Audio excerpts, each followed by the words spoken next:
दोस्तों बहुत सारे लोगों के दिमाग में ये फितूर रहता था कि लड़कियां हमेशा सुंदर लड़कों पे मरती, जो हैंडसम होते हैं, जिनके पास में पैसा होता है, लड़कियां उन पे मरती हैं।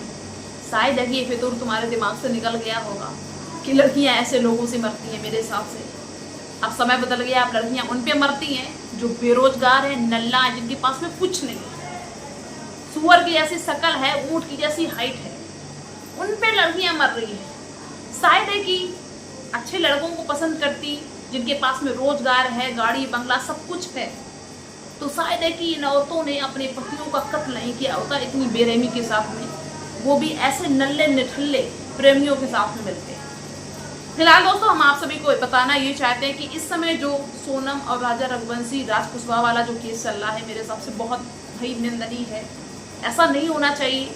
और शायद है कि सरकार अगर इसके लिए कोई कड़ा कानून बनाती, कोई सख्त सजा बनाती इससे पहले, तो शायद है कि बाद में जो इन औरतों ने वही कांड दोहराए, शायद है कि नहीं दोहराए जाते। इन पे कोई सख्ती नहीं, 2-4 महीने जेल में जाएंगी, जेल काट के वापस घर में आ जाएंगी। अरे इनके लिए कोई फांसी की सजा बन जाती तो शायद है कि ये रुक जाती। किसी के घर का बेटा चला जाता है, फर्क लड़की वालों को क्या फर्क पड़ता है, ना लड़की को फर्क पड़ता है, ना प्रेमियों को फर्क पड़ता है। फर्क उसको पड़ता है जिसके घर का बेटा जाता है। तो दोस्तों हम आपको बताना ही चाह रहे, लगभग 20 दिन का समय बीत चुका है इस केस को चलते चलते। तो शुरुआत से हम आपको नहीं कुछ बताने वाले, हम बताने वाले ये हैं कि जो सोनम थी वो 2 तरीके से अपने पति को मारना चाहती थी। वो हर हाल में ये चाहती थी कि राजा जिंदा नहीं रहना चाहिए। और उसके वो 2 प्लान कौन से थे? 2 प्लान उसके वो थे कि पहले तो उसने ये सोचा कि हम सुपारी किलर जो थे साथ में, उनको सुपारी देके मरवाएंगे। कहा जाता है कि वो पहाड़ी में ऊपर चढ़ती चली जा रही थी अपने पति के साथ में, कहा कि आगे चलो सेल्फी बहुत अच्छी आएगी। और उसी के चक्कर में राजा रघुवंशी अपने पत्नी सोनम के साथ में चलते चले जा रहे हैं। लेकिन पीछे उसने सब कुछ सेट कर रखा था। जो भी सुपारी किलर थे उनको पैसे ऐसे सब कुछ उसने दे दिए थे। सुपारी किलर थे, बताया जाता है कि उन्होंने फोन किया कि उतनी ऊपर नहीं चढ़ के आ सकते, तो ये लालच दे रही थी कि भाई तुमको 20 लाख रुपए देंगे, लेकिन तुम मेरे पति को खत्म करो, ये किसी भी हाल में जिंदा नहीं रहना चाहिए।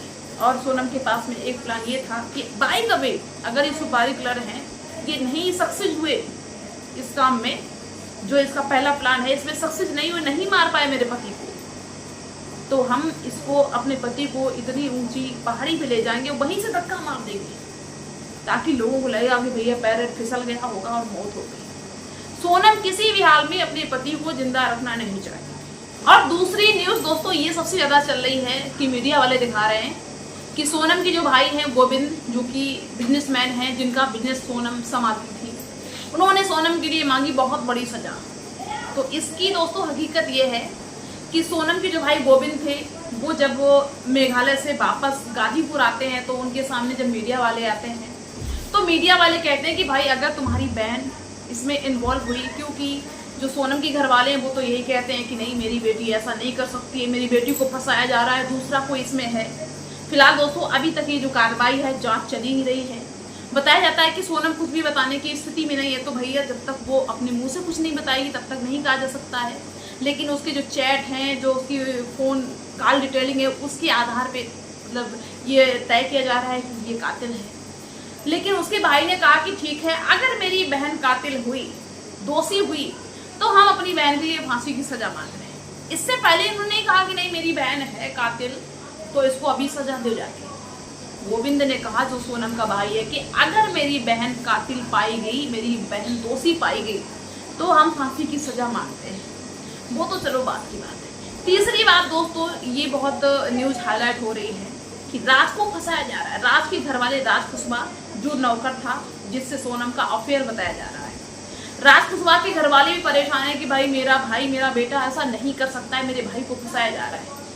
चलो ठीक है, फंसाया जा रहा है, लेकिन यहाँ पे दोस्तों बात ये निकल के आती है कि जब देखा गया सबके जो बैंक अकाउंट थे उनको सबको देखा गया, फोन कॉल डिटेल उनको सबको खंगाला गया, तो उसमें पाया ये गया कि जो राज कुशवाहा था, जो नौकर था, जिसकी सैलरी मात्र 10-15 हज़ार रुपये महीने थी, उसके अकाउंट में कोई जितेंद्र रघुवंशी नाम का व्यक्ति है। उसके 4-5 अकाउंट है और चारों पांचों अकाउंट से लगातार इसके अकाउंट में लगभग 15 लाख रुपए का ट्रांजैक्शन हुआ है। अब बात यहाँ पे ये कि भाई वो जो 10-20 हजार रुपए कमाता है, उसके पे अचानक इतना पैसा कैसे ट्रांजेक्शन हुआ? जितेंद्र ने डाला। जितेंद्र कौन है? ऐसा तो नहीं है कि भाई राज का सहारा लेके राज को बीच में फंसा के वो जो जितेंद्र रघुवंशी है वो सारा खेल खेल रहा है। हो सकता है कि जितेंद्र रघुवंशी से सोनम की कोई प्रेम कहानी चल रही हो और सोनम ने और जितेंद्र ने मिलके राजा को मरवाया है। बताया ये भी जाता है कि सोनम के जो माता पिता है वो सब कुछ जानते थे, लेकिन उन्होंने अपनी इज्जत को बचाने के लिए इस रिश्ते को जबरदस्ती मोड़ दिया। उन्होंने अपनी बेटी से कसम का वास्ता दिया कि नहीं, मेरी इज्जत के खातिर शादी कर लो। तो सोनम ने जबरदस्ती में मान मर्यादा के चलते शादी कर ली और एक ऐसा प्लान बनाया अपने उस प्रेमी के साथ मिलके कि इसको खत्म कर दो। हम शादी कर रहे सिर्फ नाम के लिए, विधवा बन जाएंगे, इसको मार दो और ऐसे मारो कि भाई सबको लगे कि हाँ भाई मौत हो गई है, इस तरीके से। और इसके बाद में जब हम विधवा बन जाएंगे तो हमसे कोई जल्दी तो शादी करेगा नहीं, तो हम अपने प्रेमी से शादी कर लेंगे, घर वालों से दबाव बना। इस तरीके का एक पूरा प्लान बनाया गया और एक प्लान के तहत मार दिया गया। और 4 थे, एक तो वो नौकर था जिसका नाम राज कुशवाहा था, 3 और थे सुपारी के लड़के जिनको सुपारी दी गई थी। इसके बाद में सोनम भी साथ में थी और सोनम ने मिलके अपने पति को मार दिया।